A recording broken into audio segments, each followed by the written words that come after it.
Welcome to Unpacking Peanuts, the podcast where three cartoonists take an in-depth look at the greatest comic strip of all time, Peanuts by Charles M. Schulz. Hey everybody, welcome back to the show. This is Unpacking Peanuts, and today we're doing another episode of our season of Sidekicks and Second Bananas. And I'll be your host for the proceedings. My name's Jimmy Gownley. I'm also a cartoonist. You can find all my work now over at gvillecomics.substack.com. And you can make sure you order those brand new 25th anniversary editions of Amelia Rules. Joining me as always are my pals, co-hosts, and fellow cartoonists. He's a playwright and a composer, both for the band Complicated People as well as for this very podcast. He's the co-creator of the original comic book price guide, the original editor for Amelia Rules, and the creator of such great strips as Strange Attractors, A Gathering of Spells, and Tangled River. It's Michael Cohen. Say hey. And he is the executive producer and writer of Mystery Science Theater 3000, former vice president for Archie Comics, and the creator of the Instagram sensation Sweetest Beasts. It's Harold Buchholz. Hello. And making sure we stay out of trouble and keeping everything running smoothly, it's our producer and editor, Liz Sumner. Howdy.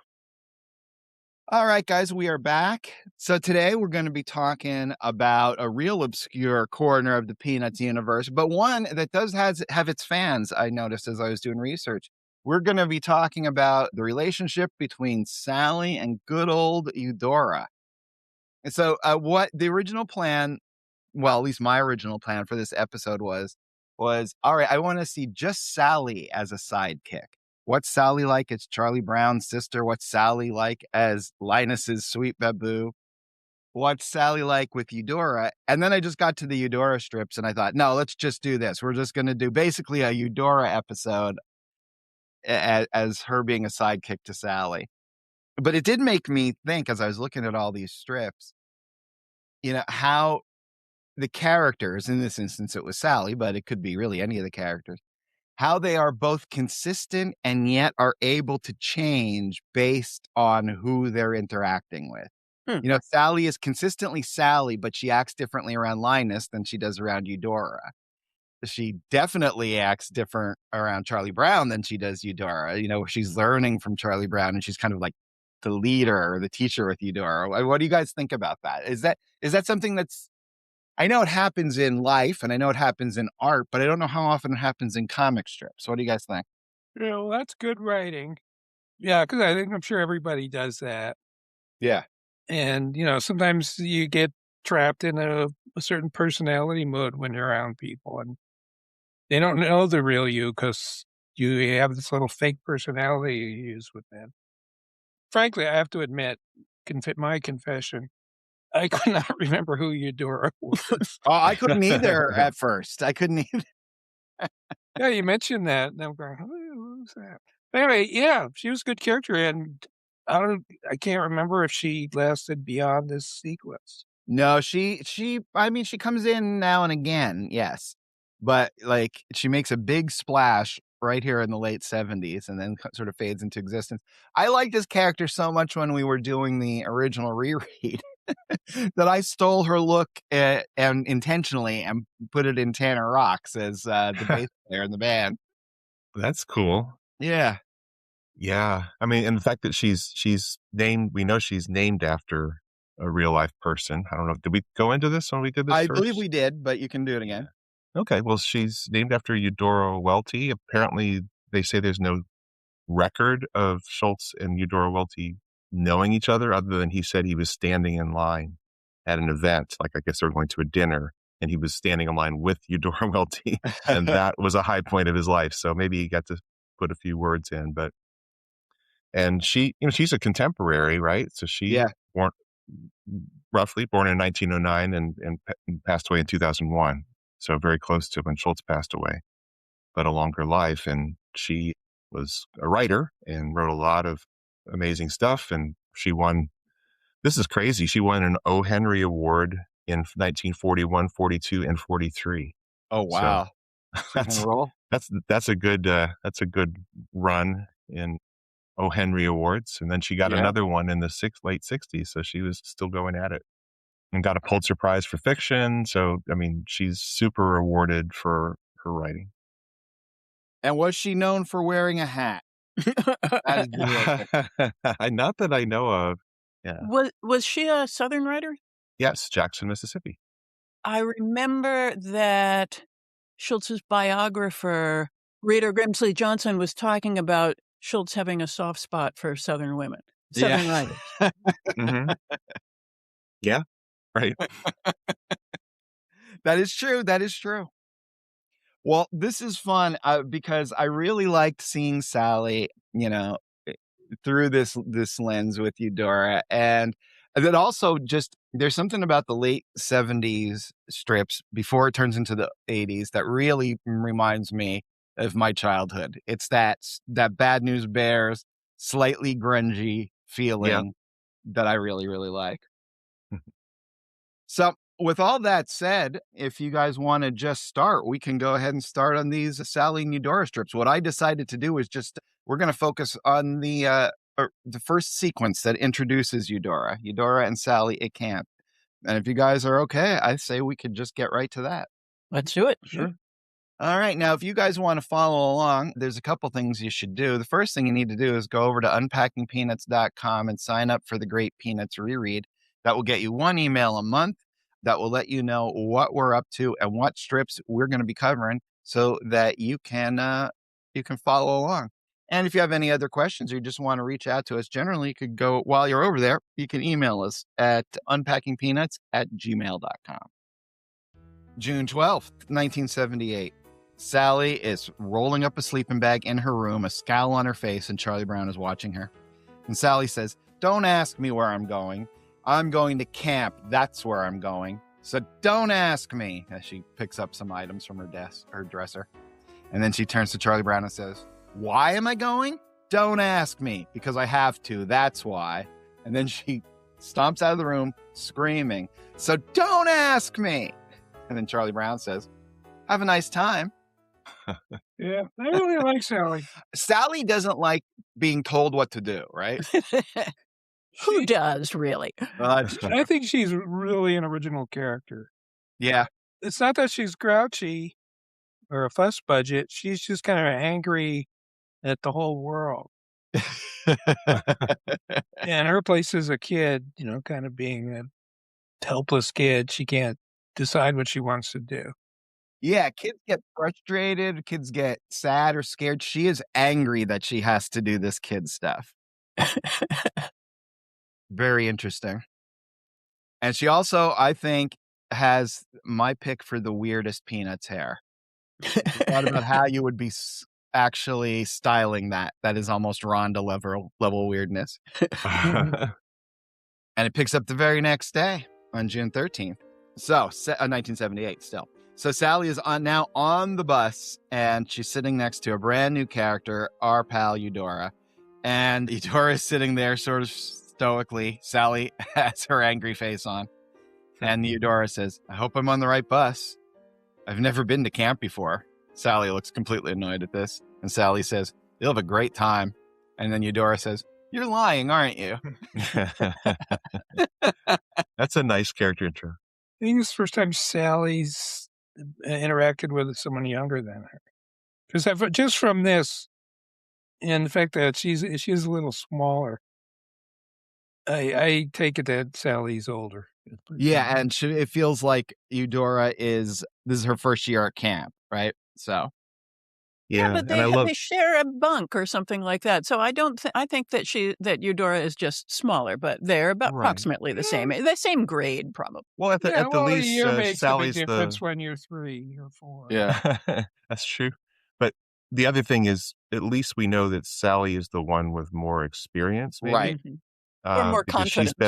She's been there before, and so she's now got this relationship with somebody that she knows something that they don't, and that is kind of new for Sally. And it's kind of cool to see that last panel where Sally's kind of pulled out of her funk by Eudora just saying, "You're lying, aren't you?" Right. And it's like, oh, I want to see that dynamic, like we're saying, what is Sally to somebody who doesn't have the knowledge and experience she does? What role does she take on now? Yeah, exactly. Exactly. Which is really, really interesting. And it picks up the very next day. They've arrived at the camp and they're going to their, what do they call them? Barracks. Is that what they call it? No, what was it called? Cabins? Cabin. I was looking for too Barracks. difficult a word. They're barracks. Gulag. Yeah, exactly. Depends on who you ask. Yeah, exactly. So Eudora says to Sally, last week, my mother said to me, Eudora, I think you should go to summer camp. So here I am in the wilderness. Sally's putting her sleeping bag on the bunk. She says, it's not too bad. You may even like it. And then Eudora says, so I'll ask you the same thing I asked her. What if I get eaten by an antelope? There's no answer for questions like that. That's something I worry about constantly. Yeah. So what do we see about Eudora so far in the first 8 panels of her existence in Peanuts? How does she come across here? She is so stoic. Her expression has not changed at all. Right? You know? But she's not shy. No. She speaks her mind. Yep. Yep. She's got an imagination. Yep. Thinking about antelopes. Maybe she's less experienced in the world, like we were saying, you know? She does. It's funny though that Sally has to wear the sailor cap, but Eudora gets to stay in her grunge uniform. Right? It doesn't matter what hat you wear as long as you wear a hat. You gotta wear a hat. But it's so cool. In 3 strips, we see angry Sally. And then once she's around Eudora, even though Eudora called her out for lying, she's like, it's not too bad. You may even like it. That's interesting. You know, is Sally maybe a little more theatrical inside than we say sometimes? It's 100%. Not so much how she's feeling, or maybe it's the kind of exaggerated feeling. You speak your emotions. It's not the reality necessarily. Yes. And do you feel like that could possibly be, as you guys who have had siblings, do you think that is a younger child thing? That they feel they need to emote more or draw more attention to themselves so that they're heard? I mean, I don't know. Maybe I haven't noticed that. I envy you being an only child. Do you? So are you trying to prove the point, Michael, in a stoic way?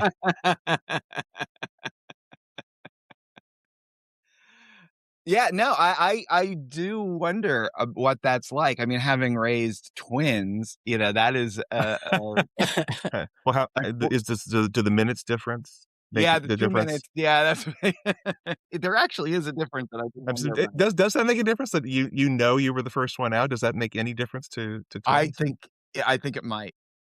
I actually do think it might. Yeah. Now that's got to be psychological. It can't be anything else, right? It's totally psychological. Yeah, absolutely. And if they like, that's what I feel. If they feel it, the kids, that's because I put it there. You know what I mean? Yeah.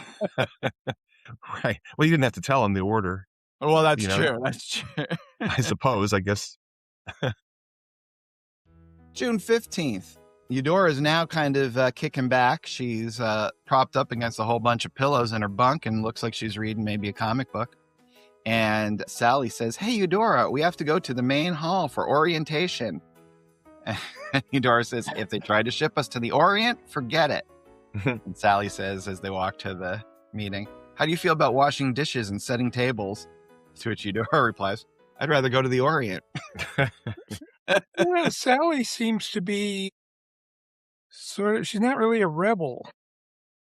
You know, she's getting sent to a camp against her will, but she seems to be going along with it. Yeah, absolutely.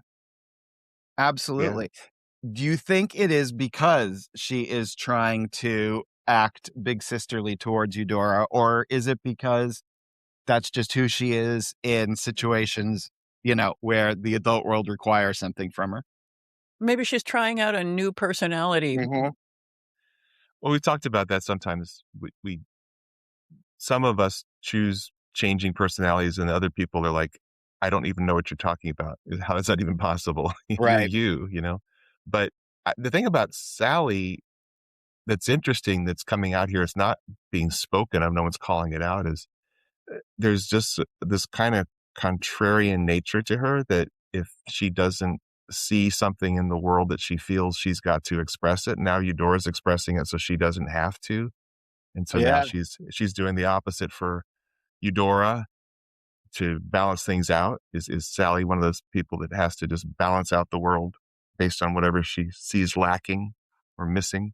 Well, that's interesting because you could have done another version of this where Sally meets a girl who doesn't want to be at camp either and yells like, friend, like that Charlie Brown. Right, yeah. And then they're off, being kind of off on their own. And that becomes the thing. They had fun anyway, even though they just had fun complaining about all the other stuff at camp. Yeah, have we ever seen Sally being conspiratorial with anybody in this strip? I don't think This so. doesn't seem to be in her. No. And the closest it is, she goes in griping like crazy when Linus pulls her into the pumpkin patch. Right. And she's going to she tries to go along, but it just goes against the grain and she can't stand it. Yeah, I'd never been to camp or anything, but yeah, I would try to sabotage the whole thing. What would you do? Well, I'd just go off and so they'd have to go organize a search party or something. Well, you can get some merit badges for your friends. Yeah. For saving you.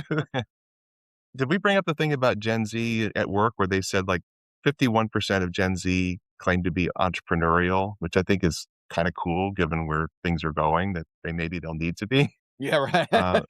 But the other part was like 25% of them said they were actively trying to undermine the businesses in which they worked. If it was. You're right. Yeah. So, Michael, you'd be a great Gen Z kid. No, that's my fantasy. I'm actually I just go along with authority. I don't see you as a go along with the horde kind But of guy. internally, I hate it. But I just I don't smile. actually think you've gone along with the horde once in your life. No, but if a cop pulls me over, I'm very friendly. Oh, well, okay. June 16th. Now the meeting is over and Eudora and Sally are going back to the bunk. And Eudora says, I didn't understand what they said in that meeting. Sally says, they said that our group is going to camp out tonight. And Eudora says, you mean sleep outside? Sally says, that's right. And Eudora answers, on purpose? What I'm seeing here is Eudora has become Sally. Yes. And Sally has become Charlie Brown. Absolutely. Yeah. Yes, completely. Which is pretty interesting because that's where Sally would learn this, right? Mm-hmm. Mm-hmm. Right. Yeah, she's been exposed to Charlie Brown's responses to her. And that's interesting because it shows that she understands he's not being unreasonable. In fact, we see that a lot in the Charlie Brown strips. She totally understands he's the reasonable one. Yes. Which gives her the freedom to be the unreasonable one. Exactly. Has a cartoonist ever gotten more with more minimal expressions? Like the Eudora character, she has so much character. She's making no expression throughout any of this. Yeah, she does have an Like, expression. I'd rather go to the Orient doesn't have her eyebrows arched like she's sad or her face down or, on purpose doesn't seem like she's shocked. It's the same exact expression, but it conveys so much. Well, sure, she will have an expression coming up. That's a sneak preview. Yeah, Eudora is, like you had said, so far here, she's been very stoic. And Charles Schulz seems to like characters that can say things that are a little bit off the wall in this stoic way, usually, especially if they're a little bit younger. I think of when Charlie Brown goes to the other neighborhood and becomes the hero for the little kids' baseball team, and they're saying all these wacky things totally deadpan. He seems to that seems to like blow off some steam for him. He loves that in characters that are just kind of nuts, but they're deadpan nuts. Yes. Yeah. It's really cute. The next day, June 17th, 1978, they are camping out. And it's Sally in a little sleeping bag and Eudora in a sleeping bag. No tents. They're just camping out right on the ground and looking up at the sky.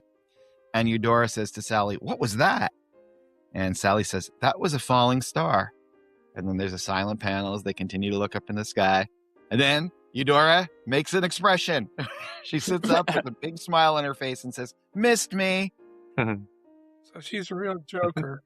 See, and like that smile, especially, I think more so than if you're reading it in the papers, day by day, where you're not really noticing the consistency of Eudora. It really feels great when she smiles there. Like, you know what I mean? It feels like she's okay now. She's been worried about this whole thing, but now she's happy and kind of having a good time. Yeah, because that could have been a thing of danger, antelopes and all that, falling stars. But she's kind of triumphant that she dodged a bullet there, right? Yeah, you could be distracted by the falling star while the antelope is sneaking up on you, and could be trouble. Yeah, and I feel bad for this camping. They've got these pillows just lying on the ground. It's going to be nasty. Once the dew point hits. Yeah. It's like, oof. Now, did you guys camp at all when you were kids? I'm sure I asked this before, but no. I'm assuming not in LA. Never. No. Closest, I think I mentioned this, closest was in a cabin with a bunch of kids in the Adirondacks for like a night. I was talking to my sister about this, and if I understood her correctly, because I don't remember, as I often don't remember a lot of things, I do remember us all sitting around as the parents went off to some dinner somewhere. We were hanging out with kids we didn't know for the first night, and there's this little TV set in the cabin, and we're watching Hogan's Heroes. But I think it was a color set. It was a tiny set. But I just found it being really awkward. And I think my sister said, for whatever reason, we left early. We didn't stick around. I don't remember past, and I don't remember sleeping in that dorm. But I think she said, for whatever reason, the family decided, we're not sticking around for this.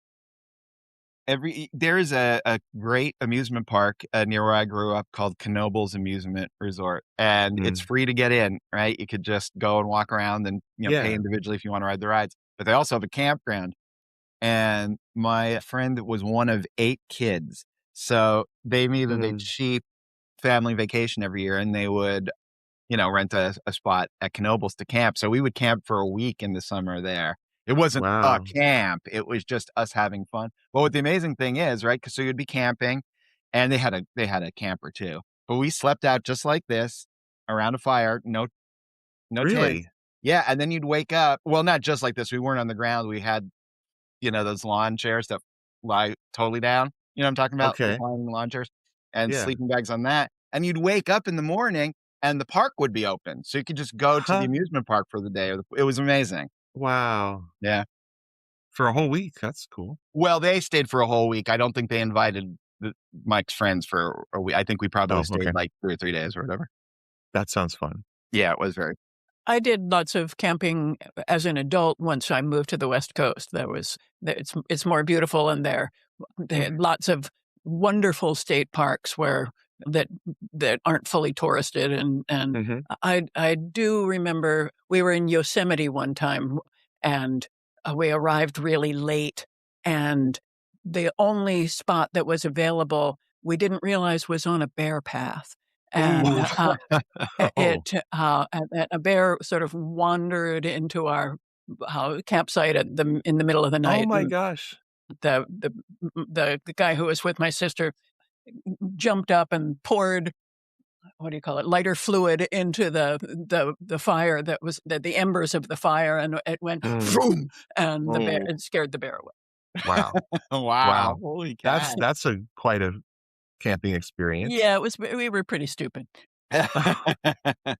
Wow, that's nuts. Yeah, I didn't sleep under a tent until I was like 50 years old. I went up to Acadia National Park with my sister's family. Yeah, we've been to Acadia. That's lovely, lovely place. But that was it. I mean, I did it with her, and then just last year I spent 4 nights under my sales tent in New York and in Massachusetts. just so that I didn't have to pay for a hotel in New York and Massachusetts.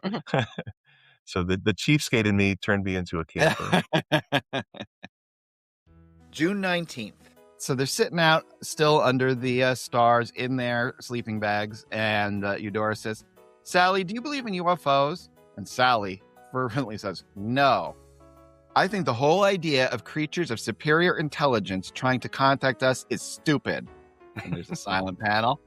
And Eudora says, my mother tried to call me on the phone this morning.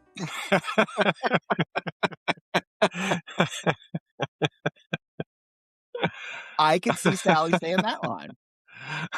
Yeah. So cute. The only difference is Eudora is more stoic saying those lines. Exactly. I wonder if Sally appreciates the sentiments, the hearing herself kind of speaking, but not with high volume, she think relates. She does. She must just vibe with her instantly because, you could see yet another version where Sally doesn't want anything to do with this kid, right? But she goes right into like big sister mode. Yeah. So speaking of people calling us on the phone, we're going to have to check the hotline and the mailbag. So how about we take a break right here and then come back, do that, and finish up these fun Eudora strips. Wonderful. All right, we'll be right back. Hi, everyone. We love it when you write or call to tell us how much you enjoy the show. But don't just tell us. Tell your friends. Tell complete strangers. Share your appreciation in a review. It doesn't have to be on Apple Podcasts. 60% of you listen on other apps. Some of those apps have review sections. Think of all the poor Peanuts fans out there who haven't found us yet. There are review instructions on our website at unpackingpeanuts.com/spread the word. Thank you for your support. And now let's hear what some of you have to say. And we're back. Hey, Liz, I'm hanging out in the mailbox. Do we got anything? We do. We heard from Jason Bullitt, who says, greetings all. I figured the following would be right up Harold's alley. I recently found a Facebook page with memes of Peanut strips, but instead of the actual dialogue, there are riffs from various episodes of Mystery Science Theater 3000. For example, there's a meme with Snoopy wearing an old-school diver's helmet and quoting Lloyd Bridges in Sea Hunt. By this time my lungs were aching for air. Oh, that's cool. Yeah. Yeah. That's definitely up my alley. Yeah, we have a number of crossover listeners, that people who love both Peanuts and Mystery Science Theater.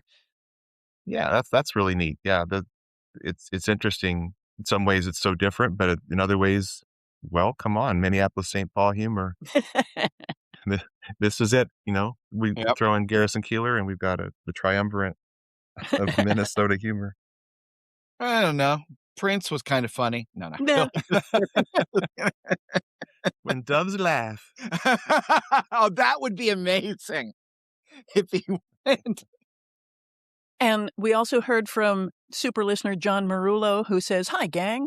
I mentioned it in the Patreon Zoom that I wanted the next season to be Patty and Violet's season you proposed as Mean Girls. Reiterating that, let's give some love to the two girls who set the tone for the strong female characters in Peanuts before even Lucy. And I wrote back to him and said that we had definitely heard him and we were definitely going to incorporate it, but just not quite yet. And he said, that sounds great. I look forward to Shermie, Roy, Five, Eudora, and some of the other great characters who'll be included. Great. Well, Eudora's here. And we actually had a little production meeting beforehand, and we are going to do Mean Girls after the Sidekicks season is over. So Yay. That's pretty exciting. And we also heard from Gus Davis. He says, my name is Gus, and I am 10 years old, and I have been listening to your podcast for about a year, but I have never written, and I do not exactly know how I'm supposed to do this, so at this point, I'm just writing stuff. Good. That's all you do. A few months ago, I went to the Peanuts Museum, and I left a note for Jean Schultz asking if she had any advice about cartooning. I've been doing a comic myself called Too Late Now for about a year, And she connected me with Paige Braddock, and I went to her studio, which influenced my Oh. cartooning career a lot. Wow. Wow. That's so cool. And he sends us a link to his blog, which is called Prehistoric Sock Squirrel. I like it. It's very evocative. Yeah. And he signs it, well, thank you for making a great podcast for 4 years, and please keep doing it forever Oh. and Oh, ever. Come what may, we will. Well, hats off to you for reaching out and asking for advice in the real world. When I was 10 years old, that was the scariest thing in the world for me to do. I don't know, everyone's different, but man, Yeah. I do remember in my newspaper when I was about 10 years old, when I was living in the Rochester, New York area, there was this big article about a local guy who had sent his strip to Charles Schulz, and they showed examples of the strip that he was doing, and in full color. I don't know, they really gave him a cool little space for his article, and Schulz, being Schulz, did get back to him. And I remember that the strip was very, I don't know, cynical is the word. It kind of, but the Garfield vibe, where you got a character who's, the eyes are half closed and all of that. And that was the thing that Schulz, I think, said back to him, is I think he felt it was a little too, not depressing was the word, but that was not Schulz's thing. And Schulz just went ahead and told him that. Wow. But it didn't matter. He was still thrilled. And I was like, Yeah. as a 10-year-old, I was like, oh man, actually writing to Charles Schulz, even though I saw someone in my own community do it at 10 years old, there was no way. And here, I overlapped with Schulz all these years, and I never had other than to help make a get well card. I never dared reach out to somebody that I admired so much. So I admire you for having done that, because that is a wonderful thing to do. And that is how you get to be part of the community of whatever it is you love. Just be a part, reach out, and people will reach back to you. So congratulations on that. And, just major props to Jeannie and Paige for making that happen for you. That is so special that you got to hang out with Paige. That's someday you will talk about that, as like a continuity of Jedi Knights. You met Paige, and Paige worked for Charles Schulz, and that's really, really special. And like so many times you're watching art or you're enjoying art, and you have that nagging thing in the back of your mind that the people who make this are probably secretly jerks. But every once in a while, you don't. And Right. it's so great that Peanuts is one of those things. And Jeannie knew where to direct you to the right person that was going to inspire you, which I think is really cool. Absolutely. That's awesome. So that's it for the mail. We got two things from the hotline. Let's go ahead and start with the text messages. We heard from super listener Rich Thomas, who wrote in and said, is there any good writing about Snoopy's impact on Hello Kitty and that part of Japanese culture? Probably. Our next thing. Listeners might be able to direct us to that. Yeah, help us out. We have many Japanese listeners, or people who live in Japan who are not Japanese, but I would love to actually know that, because there's clearly some back and forth influence. Well, not back and forth, but there's clearly some influence there. Yeah, and that takes me back to when I was at San Diego Comic-Con, and there was a Japanese collective of people. I think it was the first year they did it, and it was pretty cool seeing all of these different artists and them reaching out. And this is before manga became as big, at least, as manga is now. And I remember talking to somebody there, and I showed them my funny animal stuff. And my funny animal stuff, the characters are acting like humans. They weren't acting like, cats and dogs walking on all fours or whatever. And I was told by the person who offered some advice and said, well, in Japan, we don't accept the idea of anthropomorphic animals. And I thought, well, that's interesting. And then later, we talked about this before, but when Hello Kitty's origins were being talked about, and the creator shocked everyone by saying, Hello Kitty's not a cat. It's a little girl who looks like a cat. I was Yeah, like, which is okay. insane. So that creator, I guess, knew about those rules, even though those rules were being torn down, even as, Right. even as he chose to follow those rules for himself. And then, of course, we see Snoopy.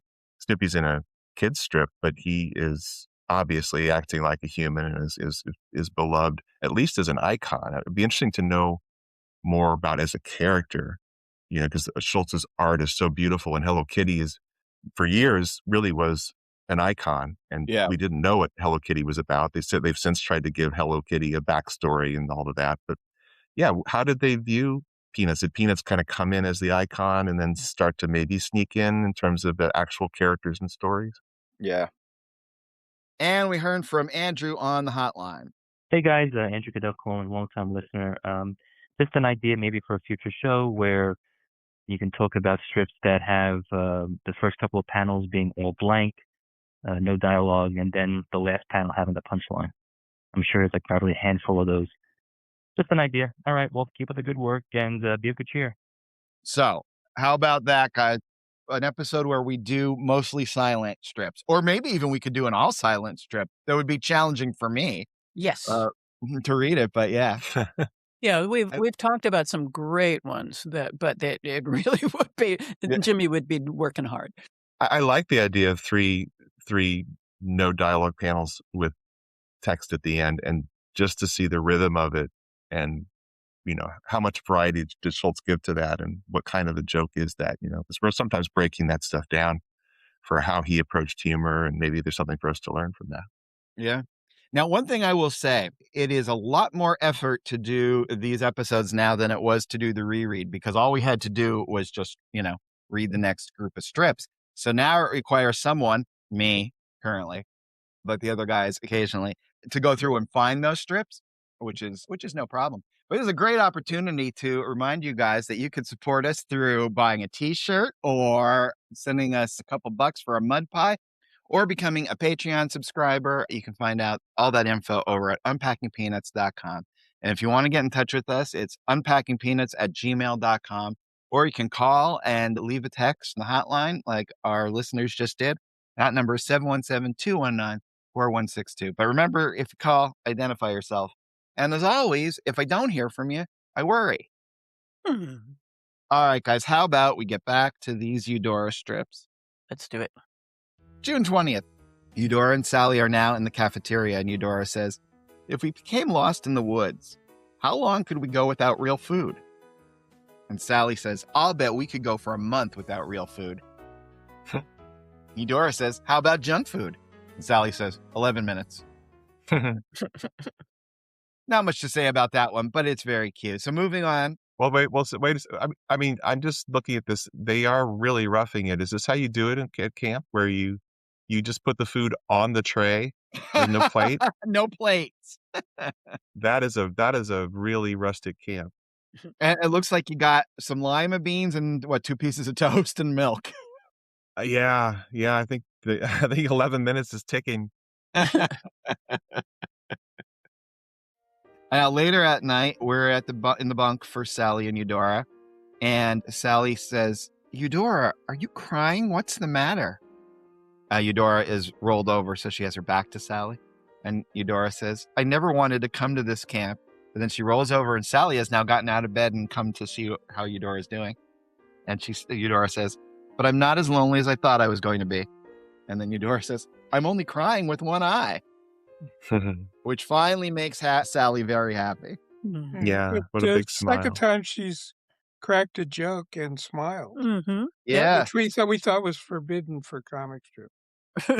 Well, it's an interesting thing to do, like, because I think that I've been actually thinking about this quite a lot, because one of the things, I'm working on a new Amelia Rule story right now for the 25th anniversary.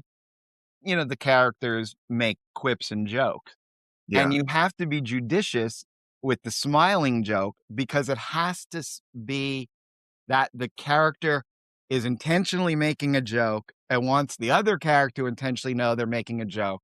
They both have to be kind of on the same wavelength, and then you do the smile. But if it's like just constantly, it looks like I don't know what it looks like. It just looks very false and like you're trying too hard or This is something. what I might call a payoff strip, right?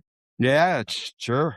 And Schultz is a master at this, where he denies us something, unrequited love or whatever, and then something breaks through, but it's because we were denied and denied and denied. And then you have that moment where, Lucy's crying, holding on to Linus because she realizes he loves her or whatever. It's like, if that was there all the time, it wouldn't have the impact of that strip where they've just been going at it, Right, exactly.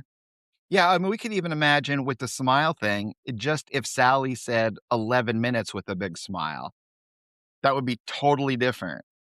Like, and you could yeah. kind of, maybe if they were both sharing junk food in that moment, but it would be a completely different thing than just a witty, dry response, which is what Sally's doing. Right. And we've talked about this. I think we did when we were talking with, Patrick McDonnell, is that, you're reading normally the way you would have encountered this strip for the first time. You would have been reading your daily newspaper, right? Probably in your home. And you're just flipping through the pages, you hit the funnies, and you just start to go down there. And in 4 panels, how engaged can you be? It's like you're in this world for 10 seconds and you're out. And I think the mistake, if you call it a mistake, that a lot of cartoonists make is they're trying to win you into their world by big emotion. And Schultz, and that, I think that tends to repel. I don't mean that in like a horror way, but if the character is feeling stronger than you are as you're reading it, you have to kind of step back a little bit from the strip. But if the character is more stoic than the humor you find in it, it actually pulls you into the strip. And I think Schultz was a master of pulling people into the strip and leaning into the characters. And that was to his benefit for them falling in love with these characters. Wow. Yeah, I think that's right. That's a really interesting point. June 22nd. I think this is just so funny. Okay, the very next day, Sally and Eudora are about to go fishing. Sally is rigging up a fishing pole, and Eudora says, "You're going to take me fishing? That's great. I don't know anything about fishing." They're walking down to the lake, and Sally says, "Well, what we'll do is we'll go down on the dock and see if there are any fish in the lake, and then..." They get to the dock, and Eudora says, "I see one!" and just dives straight into the lake. And then she's up to her neck floating out there. And then Sally sits down on the edge of the dock and says, "You just paddle around there a while, and I'll explain about these poles." That's Eudorable. That is funny. That is so funny. Talk about the payoff again. We have this little stoic character, then suddenly she just leaps into the water. That's great. Now, Michael, how does this feel to you, seeing Sally, as someone who has always liked Sally, now seeing her in this other role for such an extended period of time? What does that make you feel? Does it deepen your appreciation of Sally or lessen it? Well, it's definitely a side we haven't seen. I would not pick these as good examples of Sally as a character, but this is our Eudora feature. So, well, it gives a different side of Sally that we haven't seen before. Yeah, but it's not a funny side. She's a straight man. Yeah, she's the straight man in this. That's it. Okay, well, that's actually really the core of what has happened, right? In just terms of sheer craft, she's switched to being the straight man. Yeah, she gets a good couple zingers in there, like the 11 minutes for junk food. Yeah. Yeah, and that's another, though, example of why that has 11 minutes for junk food. It has to be stoic because she can't be suddenly also cutting jokes and stuff in this instance. Pretty cute. Yeah. And there really is, this feels like Schultz thought this out as an arc, which you don't always feel. Like sometimes it feels like he's going to go one step forward and then figure things out, one step forward, figure things out. Either he did a really good job and it just was natural, but it seems like there's something going on here that kind of leads to that last strip where the bond that you think is happening is they just come out and say it. That Eudora's not lonely because Sally's there, and Sally likes that. It's gradual, and again, you get there. It is a payoff because you've seen things slowly move forward, and I appreciate that. I don't always get that with Schultz stuff when it's this is slightly complex in terms of the relationships and the characters, like you said, shifting their personality that they all have when they're around another person. But it just seems thought out, almost like this was going to be a special or something. Yeah, he it had to really think does about it sound from an arc. Yeah. June 23rd. Okay, so there's Sally and Eudora are still fishing. Eudora has gotten out and apparently dried herself off. And Sally says, okay, Eudora, you fish in this part of the stream. They're at a stream now. I guess they've abandoned the lake. And I'll fish down there in that part. And Eudora, we see her holding her rods. And they're not real rods. They're sticks with strings attached to them. And Eudora says, I don't think this is going to work. And Sally said, what's the trouble? And Eudora says, either the stream is too narrow or my line is too long. And we see her. The stream is literally about 6 inches across, and Eudora has cast way to the other side, and it's just in the grass. Now, as someone who actually did go to camp, there is not this much time alone. You're always with large groups of other campers and counselors and stuff like that. They would never have this much private time. Yeah. Really? That's interesting. Well, that's what happens when you have a camp in a world with no adults. True. Man.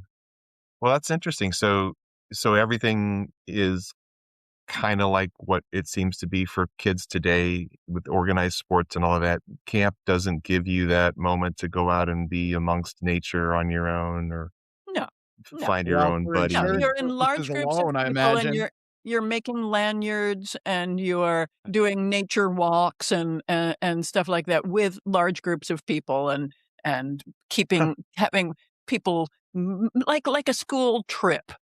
You're in a crowd. Okay. So what kind of camp did you go to? Who was behind the camps that you were going to? My first one was Girl Scouts, and the next few years it was YMCA. Okay. Aren't we glad we know that? I am glad. I was actually I had a joke and then it went from my mind utterly and I was trying to recall it quickly and I couldn't. June 24th. We have Sally and Eudora back in their bunks at night and Eudora's happy and she says, thank you for teaching me about fishing today, Sally. I had fun. I even wrote home to my dad and told him that I caught a blue marlin. And Sally says, good grief, he'll never believe a story like that. And Eudora, eyes closed and looking very satisfied, says, he'll believe it. He wants me to be happy. Oh, I think that's really sweet and Eudora has some insight into father psychology. yeah. I just think of Charles Schultz and one of his younger daughters. Yeah. There's something there. Oh, absolutely.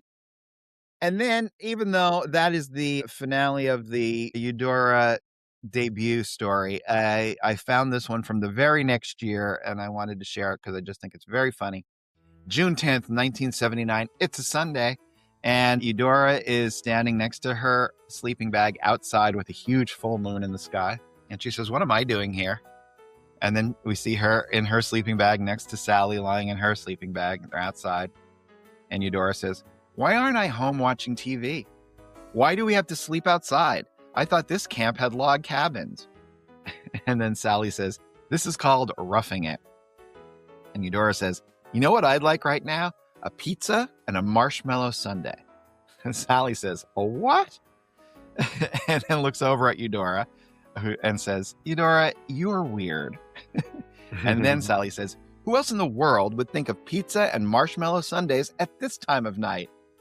And then we see, concealed by both of their sleeping bags, a sleeping camper, which is Snoopy, who sits up, gives them the side eye, and has a gigantic cheesy grin, because he is indeed, along with me, a person who would be thinking of pizza and marshmallow sundaes in the middle of the night. And he's wearing his nightcap. Yeah, this little stocking cap is adorable. Isn't But that yeah, you'd think Sally would think about pizza and marshmallow sundaes. at midnight. She's in her big sister mode, right? She's the junk food queen. Yeah. So funny. So cute. So there you go, guys. That is our Eudora episode. I hope everybody enjoyed listening to it. I really had fun reading and talking about these strips. Can I ask you, Jimmy, you said you found that there was a fan club. Are you seeing people talking about Eudora? Did you catch anything about what they liked about Eudora? Were they talking about what made Eudora special to them? What I saw was actually, I was reading some posts on Reddit, and what it was that people basically, someone had posted a bunch of Eudora strips saying this is like one of my favorite kind of forgotten Peanuts characters. And most people were like, oh my God, I forgot all about her. This is great stuff. But a lot of other people were like, never saw this, but this is one of my favorite characters now. It was really fun. And it was fairly recently. I think I saw it like 2024 or something was when the thing was archived. So yeah. So people seems like very it. contemporary. Yeah, people are still finding, hidden corners of the strip, which is really cool. That's cool. Yeah. Yeah. Eudora definitely doesn't feel just like some 70s character. Yeah, just like Schultz doesn't seem to do that. You don't feel there. Maybe some of the 50s stuff feels pretty 50s, but yeah, no, he locks into a character, and when he knows he has something, he gives it his all. You guys got anything else before we wrap up here? I just want to say one more thing about the bed linens at the camp. Okay. Sure. There were no bed linens at the camp. I mean, I am the expert here, and we only had sleeping bags. There was nobody coming and making our beds or providing clean sheets. That's just and pillows. I mean, come on. Are you sure you weren't in prison? No, YMCA did not provide linens. Well, there you go. It is not fun to stay at the YMCA. They don't provide linen. So, and interestingly, that this did not get turned into an animated series until after Schultz passed away. So apparently, was not on the top of his list of things that he was trying to do. Either that, or sweeps back in the day were November and February and May. So it was in the summertime. You don't want to spend all that money on a special and run it during rerun season. And yeah, that's usually where they would just drop the stuff that nobody wanted to see. That's where I remember seeing the Spirit pilot all those years ago. Yeah. All the failed pilots they would show. All right. Well, if you guys want to get in touch with us, there's a couple different ways you can do it. The first thing you can do is you go over to the unpackingpeanuts.com. You subscribe to the Great Peanuts Reread, and that'll get you that one email a month that'll let you know what we're up to. You can also just shoot us an email, unpackingpeanuts@gmail.com, or you can call our hotline, 717-219-4162, or you can follow us on social media at Unpack Peanuts on Instagram and Threads, and at Unpacking Peanuts on Facebook, Blue Sky, and YouTube. Remember, we are 3 cartoonists, so if you could help us out by buying one of our books, that is always greatly appreciated, and you can find links to that all at unpackingpeanuts.com. We'll be back in a couple weeks where we continue our Sidekicks and Second Banana series. Until then, though, for Michael, Harold, and Liz, this is Jimmy saying, be of good cheer. Yes. Be of good cheer. Unpacking Peanuts is copyright Jimmy Gownley, Michael Cohen, Harold Buckholtz, and Liz Sumner. Produced and edited by Liz Sumner. Music by Michael Cohen. Additional voiceover by Aziza Shakrala Clark. For more from the show, follow Unpack Peanuts on Instagram and Threads. Unpacking Peanuts on Facebook, Blue Sky, and YouTube. For more about Jimmy, Michael, and Harold, visit unpackingpeanuts.com. Have a wonderful day, and thanks for listening. When doves laugh,